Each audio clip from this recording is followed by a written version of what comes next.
দিন যখন আসবে বন্ধু, সব কাজ কমপ্লিট করে তুমি মসজিদে চলে যাও, যেন তোমার পিছু টান না থাকে। বলে কেন? আমাদের দোষের কিন্তু বন্ধু শেষ নাই। জুমার দিনে মুসল্লিরা যায় সবার পড়ে এবং বের হয়, ইমাম সাহেব যখন ডানে বামে সালাম ফেরায়, মনে হয় যেন বন্ধু বিশ্বযুদ্ধ শুরু হয়ে গেছে, কার আগে কে রে বার হয়ে যাবে।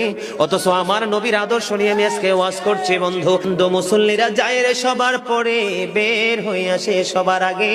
এটা মুসলমানের কখনো চরিত্র হতে পারে না, তাকওয়া সম্পূর্ণ ব্যক্তির আদর্শ কখনো হতে পারে না। হাদিস শরীফ খুলে দেখি বন্ধু, আমার নবী বলেছেন, রে আমার উম্মত, জুমার দিন সাইয়্যিদুল আইয়াম, সব দিনের চাইতে শ্রেষ্ঠ। ঈদুল ফিতর, ঈদুল আজহার দিনের চাইতেও দামি। এই জুমার দিনের ফজিলত বরকত নিয়ে আলোচনা করলে বন্ধু রাত একটাই কভার করা যাবে না, এত বরকত এই জুমার দিনের।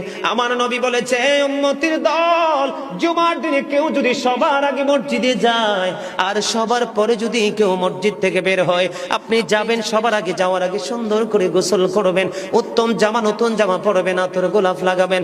আপনি রাস্তা দিয়ে হেঁটে গেলে মানুষ যেন বলতে পারে যে মসজিদের মুসল্লি হেঁটে যায়। আর চারপাশ বন্ধু সুঘ্রাণে মুখরিত হয়ে যাবে। এমন ভাবে সবার আগে বন্ধু মসজিদে যাবেন, যাইয়া মসজিদে ঢুকার সময় ডান পাওটা দিয়ে মসজিদে ঢুকবেন, ঢুকে গিয়ে নামাজের শুরুতে বসে যাবেন।